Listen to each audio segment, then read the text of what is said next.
तो ये जितने खापों के प्रधान यहाँ पर बैठे हैं,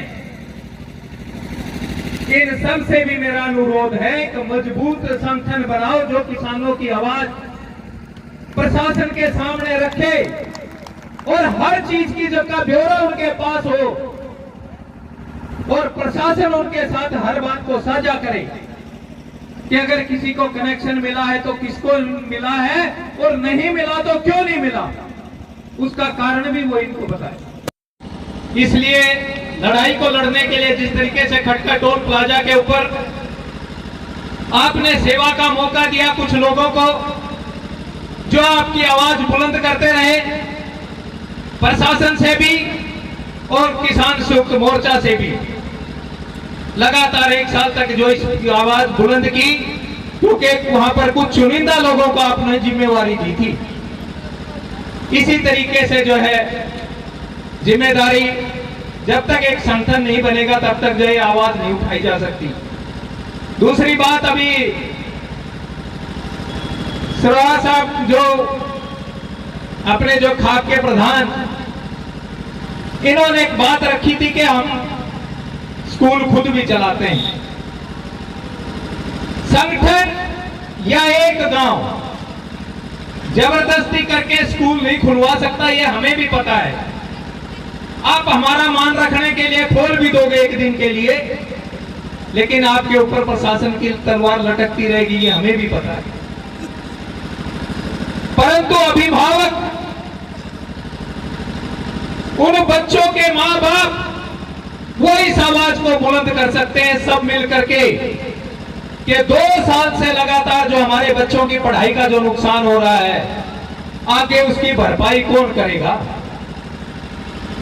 सरकारी स्कूलों की व्यवस्था आपने देख ली, प्राइवेट स्कूल ये कहते हैं हम ऑनलाइन क्लासेस चला रहे हैं।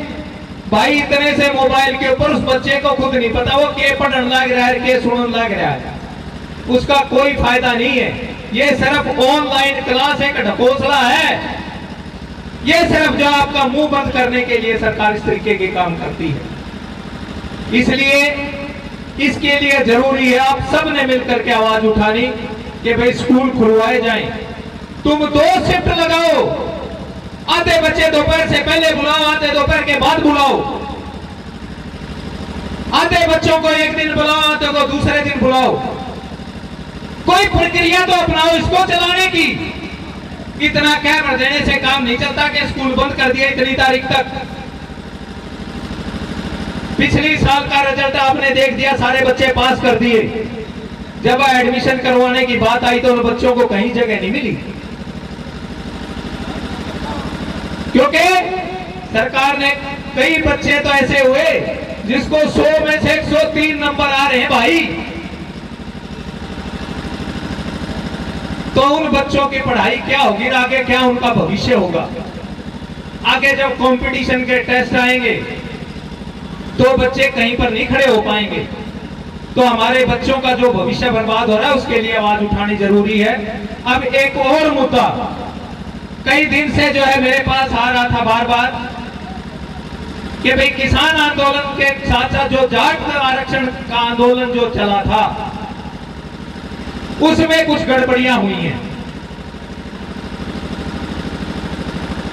अगर इसके बारे में मैं आपको जरूर थोड़ा बहुत जो जीत के बारे में मैं जानता हूं और जो राष्ट्रीय स्तर के ऊपर जो फैसले हुए उसके बारे में भी मैं आपको जरूर अवगत कराऊंगा।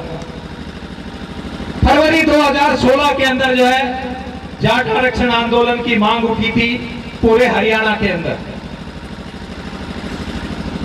और शुरुआत हुई थी सांपला से,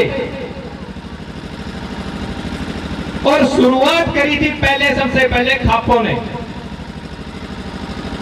रोहतक की जो खापों के प्रतिनिधि थे, जिस तरीके से हमने खटका टोल प्लाजा को बंद किया, इसी तरीके से उन्होंने भी रोड जाम किया था। उसके बाद से धीरे धीरे सब जगह पे रोड जाम हो गए और पूरे हरियाणा के अंदर ये आंदोलन चला। और इस आंदोलन के अंदर कुल जो 2016 के अंदर 30 बच्चे शहीद हुए थे, जिसमें 18 जाट समाज के बच्चे थे और 12 बच्चे जो है दूसरी जातियों से। फिर उसके बाद जून के अंदर जो है 2016 के अंदर धरना लगा, खटकड़ के अंदर ही लगा था और उस धरने की अध्यक्षता भी मैंने की थी। 15 दिन ये धरना चला। उसके बाद सरकार से समझौता हुआ कि हम जितने भी बच्चे जो है जेलों में बंद हैं उन सबको बाहर निकालेंगे और उनके मुकदमे भी वापस होंगे। सिर्फ एक काम हुआ, अपने जिला जीत के अंदर 33 FIR दर्ज थी, 13 FIR दर्ज थी उचाना के अंदर, 18 दर्ज थी पीलू खेड़ा के अंदर और 2 FIR दर्ज थी जुलाना के अंदर। और 31 बच्चे जो है जेल के अंदर बंद थे।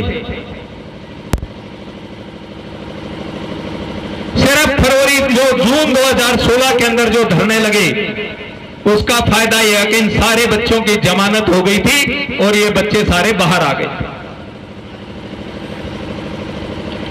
इसके अलावा एक मांग और थी, जब सरकार से समझौता हुआ, ये अमित शाह उसी समझौते के बीच में शामिल थे और हमारे प्रदेश के मुख्यमंत्री मनोहर लाल खट्टर जी भी इसके अंदर शामिल थे।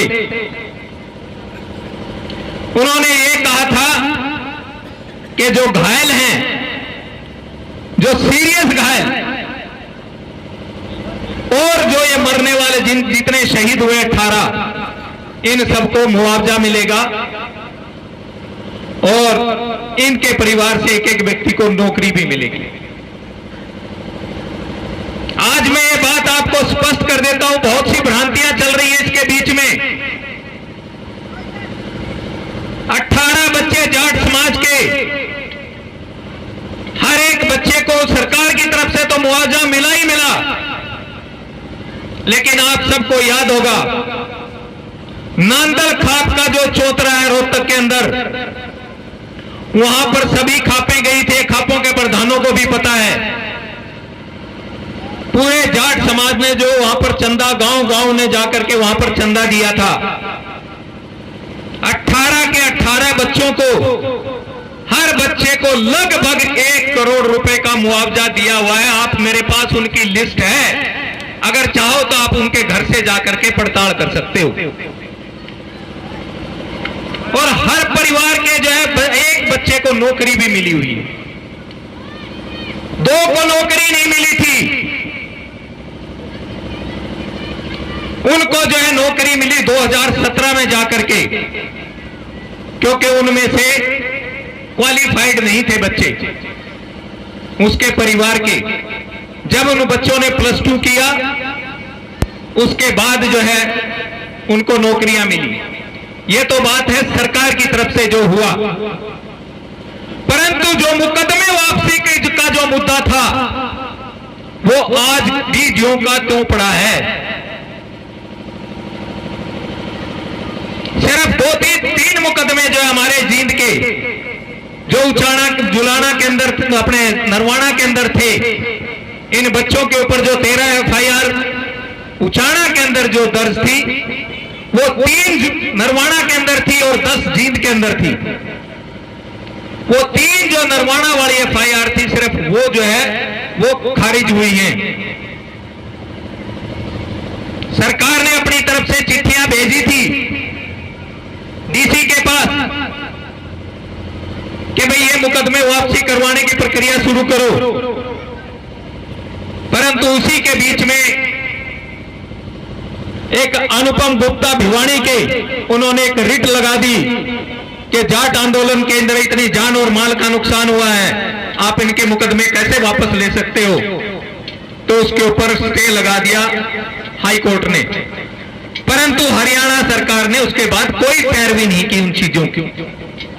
इसलिए सरकार के ऊपर भरोसा नहीं किया जा सकता कि सरकार बार बार जो है धोखा देती है, झूठ बोलती है। एक बात यहां जींद में भी चली, फिर उसके बाद जब जनवरी 2017 से लेकर के जो है 23 मार्च 2017 तक जब यहां जींद के अंदर धरना चला, 21 के अंदर, आप लोग सभी इस चीज को जानते हो। मैं उसके बीच में मैं कनाडा चला गया तो उस धरने की अगुवाई भाई वीरभान ने ढूंढने की थी। वहां पर भी 37,85,522 रुपए जो है बचे थे। परंतु इसी जगह पे जो है आज हम इस बात की चर्चा कर रहे हैं कि इस पैसे का क्या हो। सभी जगहों पे हर जिले के पास जो है पैसे थे। सोनीपत के पास लगभग 1 करोड़ रुपया था, 61 लाख रुपए झज्जर के पास थे, 21 लाख रुपए कैथल के पास थे, लगभग 10 जिलों के पास पैसे थे। तो यही जींद के अंदर एक मीटिंग हुई, जाट आरक्षण संघर्ष समिति के सभी पदाधिकारी और जो अपने आसपास के सभी लोग ने यह फैसला लिया, भाई इस पैसे को जाट समाज के हित के लिए लगाया जाए किसी भी तरीके से। तब फैसला यह हुआ कि शिक्षा से बड़ा कोई धर्म नहीं। स्कूल कॉलेज बहुत चल रहे हैं, भाई कोचिंग इंस्टीट्यूट ऐसा एक चलाया जाए जिसमें समाज के बच्चों को आगे बढ़ने का मौका मिले। तो जसैया के अंदर, रोहतक के अंदर 25 एकड़ जमीन खरीदी इन पैसों से और वहां पर निर्माण कार्य भी चल रहा है। अभी तो लगभग जो है 2 साल से बंद है क्योंकि कोविड की वजह से भी, और जो इस तरीके की अफवाहें जो सोशल मीडिया के ऊपर चली चंदे की वजह से भी। परंतु वो जो 25 एकड़ जमीन है उसका आधिपत्य जो है जाट समाज के पास है, किसी व्यक्ति विशेष के पास